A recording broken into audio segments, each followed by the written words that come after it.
মানব দেহ শুধু মাংস ও রক্তের শরীর নয়। এই দেহ আসলে এক রহস্যময় নিক্তি, একটি দাঁড়িপাল্লা যেখানে প্রতিনিয়ত মাপা হচ্ছে আমাদের সত্য, বিবেক এবং আমল।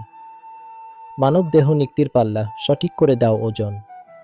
বিবেক বাটখারায় কাঠগড়া, মধ্য কাটায় ঠিক হয় ওজন। ডান দিক সত্য ও আলোর পথ, আর বাম দিক হলো অজ্ঞতা আর মায়ের পথ। তাই ডান পাল্লায় ওজন বেশি হলে মানুষ সত্যের দিকে এগিয়ে যায়। এই নিক্তির আছে দুই পাল্লা, কিন্তু কাটা মাত্র একটি। আর সেই মধ্যস্থানে দাঁড়িয়ে আছে অস্থির মন, এক পাগলা বেটা, যে কখনো ডানে ঝুঁকে, কখনো বামে।